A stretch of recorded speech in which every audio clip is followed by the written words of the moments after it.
Keributan terjadi saat Satpol PP menertibkan pedagang di Pasar Lereng, Bukit Tinggi, Sumatera Barat. Seorang pedagang bahkan menggigit petugas Satpol PP karena menolak ditertibkan.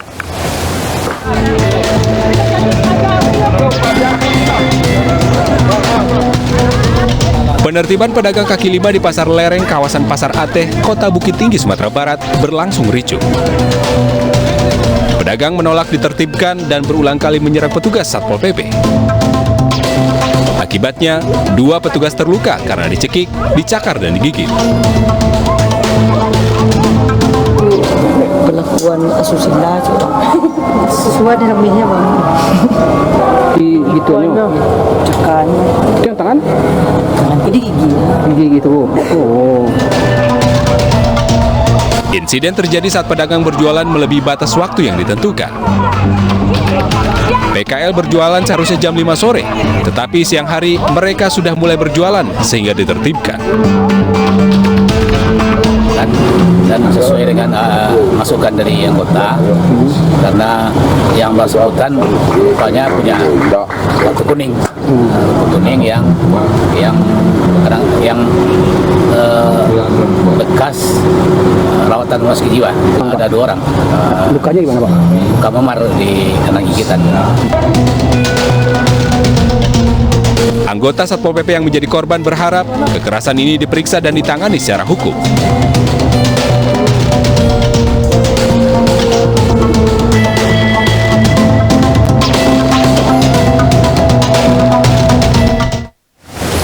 Disangka menggelapkan dana koperasi selama setahun lebih, ratusan emak-emak menggeruduk rumah ketua koperasi. Aksinya sampai memblokade jalur lintas Sumatera.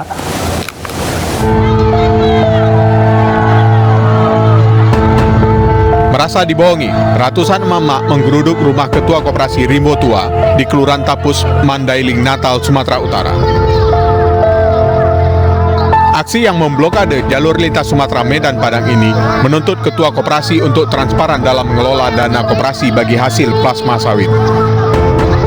Sempat terjadi ketegangan antara emak-emak dengan petugas yang mengawal jalannya aksi unjuk rasa. Petugas meminta massa untuk membuka blokade jalan agar kendaraan bisa melintas. Tuntutan orang ibu sekarang mempertanyakan. Ya, Pertanyakan uang koperasi uang koperasi selama ini. selama Betul ya? ini Iya Bu ya. Jadi ini Bu, sampai kapan nih Bu? sampai deal lah. Kalau deal nggak pulang kami.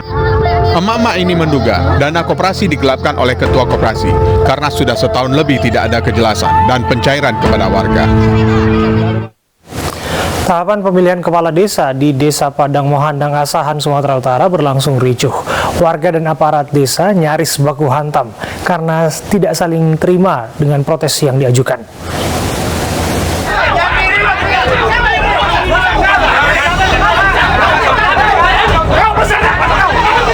Keributan antar warga ini terjadi dalam proses tahapan cabut nomor urut pemilihan kepala desa di depan kantor desa Padang Mahondang, Pulau Rakyat Asahan, Sumatera Utara, Senin pagi. Warga dan aparat desa nyaris baku hantam karena saling tidak terima dengan protes tahapan pilkades. Sebelumnya, Badan Permusyawaratan Desa mengeluarkan surat pemberhentian Ketua Panitia Pemilihan Kepala Desa pada 9 Juni lalu karena diduga telah melanggar peraturan Bupati dalam pemilihan kepala desa. Osman Marmu mengatakan di sana apabila si calon tidak bisa memenuhi persyaratan per tanggal 30 jam 4 sore, makanya calon akan gugur. Kalau memang dia harus mundur, tapi prosesnya ini harus kita ikuti, administrasinya. Nah, masyarakat maunya kan ganti-ganti, kan nggak bisa gitu prosedur. Meski sempat memanas, proses tahapan pencabutan nomor urut pemilihan kepala desa Padang Mahondang tetap berlangsung. Ratusan orang memblokade jalan di depan Gedung Negara Geraha di Surabaya, Jawa Timur. Masa berunjuk rasa menuntut Holy Wings ditutup permanen. Bisa jadi saudara kami iman yang lebih kuat daripada kami, dan itu kita tidak mungkin. Ratusan warga dari Aliansi Ulama dan tokoh Jawa Timur berdemo di depan Gedung Negara Geraha di Surabaya Selasa siang. Masa membentangkan berbagai poster dan spanduk menuntut kafe Holy Wings ditutup selamanya.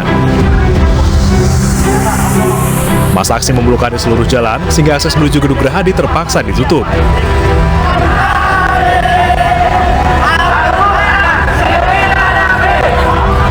Situasi sempat memanas saat ada peserta aksi yang berusaha merusak pagar duri yang dipasang oleh polisi. Namun petugas segera menghentikan dan menenangkan massa.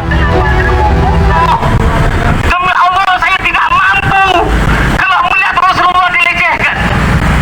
Demi Allah, saya tidak mampu kalau melihat Rasulullah dilecehkan.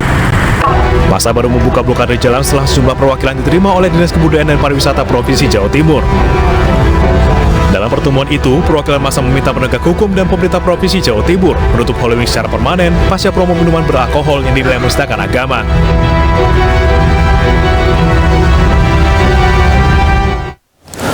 Polda Metro Jaya menangkap pengemudi mobil berpistol yang melawan arah dan menabrak belasan kendaraan di Sunter, Jakarta beberapa waktu lalu. Pengendara mobil tersebut menjadi buronan polisi lantaran mengaku sebagai anggota polisi dan melakukan penyekapan hingga pemerasan.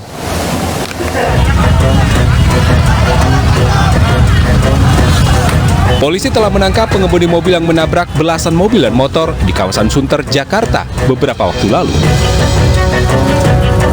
Mobil tersebut diamuk massa lantaran nekat melawan arah hingga menabrak belasan sepeda motor dan mobil. Pelaku merupakan buronan lantaran terjerat kasus penyekapan dan pemerasan dan bahkan mengaku-ngaku sebagai anggota Polri. Dan kemarin kasus penyekapan, dia sekali lagi menyamar sebagai polisi, melakukan pemerasan. Kemudian kita tangkap dan melakukan perlawanan dengan melawan arus, nabrak beberapa korban yang lain, tapi tersangka berhasil ditangkap sekarang dalam proses penyidikan. Kini, pengemudi sedan berpistol tersebut masih dalam pemeriksaan intensif petugas.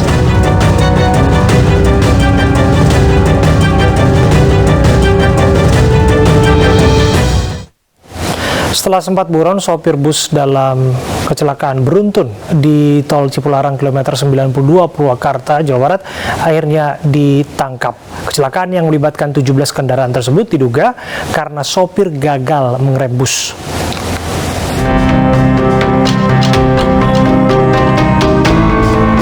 Pelarian Dede Yusuf berakhir sudah. Dede adalah pengemudi bus laju prima yang diduga sebagai penyebab kecelakaan beruntun 17 kendaraan di tol Cipularang kilometer 92 Purwakarta 26 Juni lalu. Dia ditangkap di wilayah Jakarta Timur Jumat lalu. Hasil pemeriksaan sementara, Dede melarikan diri karena bingung dan ketakutan. Sementara kecelakaan diduga akibat sopir gagal mengerem bus. Hasil integrasi awal untuk alasan dari tersangka tersebut melarikan diri yaitu merasa takut, kemudian merasa kebingungan melihat kondisi pada saat kejadian yang mengakibatkan begitu banyak kendaraan yang terlibat. Kemungkinan menjadi tersangka atau gimana? Kemungkinan bisa, karena kita sekarang masih lakukan proses pemeriksaan. Setelah itu kami akan melakukan gelar perkara dan menentukan tersangka. Sebelumnya kecelakaan beruntun terjadi pada Minggu malam 26 Juni 2022. Bus laju prima yang berjalan dari arah Bandung menuju Jakarta menabrak kendaraan di depannya hingga terjadi kecelakaan beruntun. 17 kendaraan termasuk bus laju prima rusak parah dan puluhan orang luka-luka. Barreskrim Polri melimpahkan tersangka kasus dugaan penipuan investasi opsi binari Kutex, Doni Salmanan, ke Kejaksaan Tinggi Jawa Barat. Menunggu proses persidangan, Doni Salmanan ditahan di Rutan Kebonwaru, Bandung, Jawa Barat.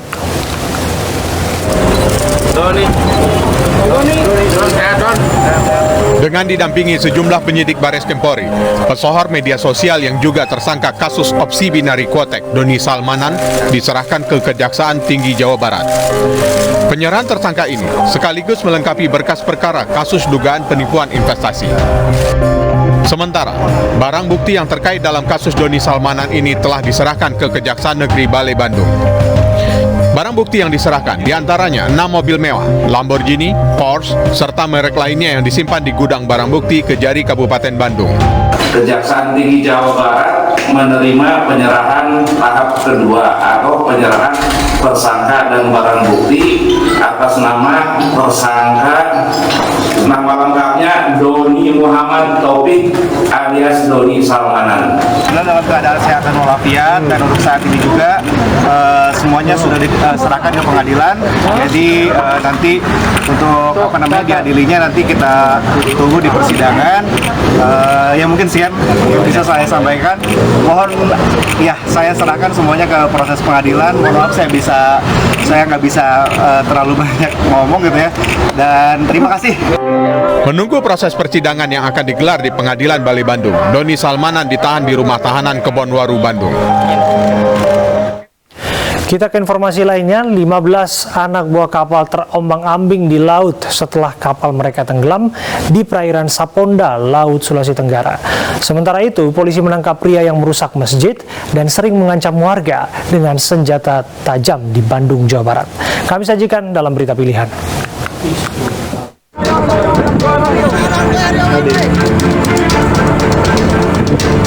15 anak buah kapal terombang-ambing di perairan Saponda Laut, Kabupaten Konawe Selatan. Kapal pencari ikan yang mereka tumpangi bocor tidak lama setelah bertolak dari pelabuhan Kota Kendari menuju perairan Menuhi, Sulawesi Tengah. 15 ABK bertahan dengan pelampung dan benda lain agar bisa tetap bertahan. Para ABK ini diselamatkan oleh KM Armawati yang melintas di perairan Saponda, sementara bagai kapal tenggelam di laut.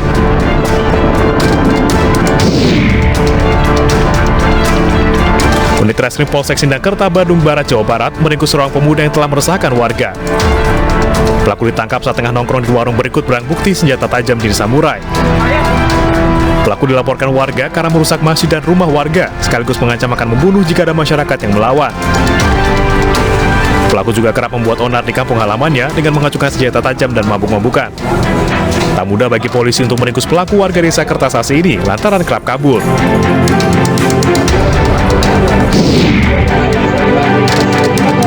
Petugas pengawalan kereta api menurunkan paksa penumpang yang kedapatan ngobrol di dalam kereta. Cekcok antara penumpang dan petugas KRL atau kereta listrik pun tak terhindarkan.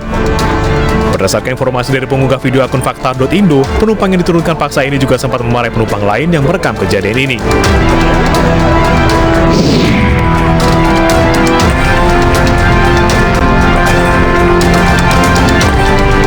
Sebuah rumah megah dihancurkan para tukang dan alat berat di Desa Larangan, Selampar, Kecamatan Telanakan, Kabupaten Pamekasan, Jawa Timur.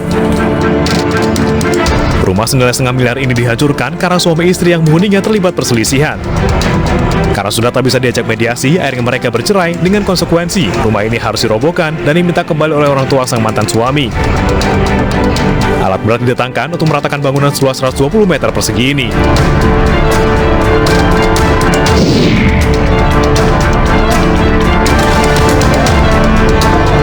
Petugas damkar dan resiko Kota Padang mengevakuasi seekor biawak yang masuk ke dalam rumah warga di daerah Mata Air, Kecamatan Padang Selatan, Kota Padang. Biawak rawa ini didapati terjepit di belakang pintu dapur rumah warga. Dengan tongkat pengait, petugas mengevakuasi biawak dari balik pintu dapur.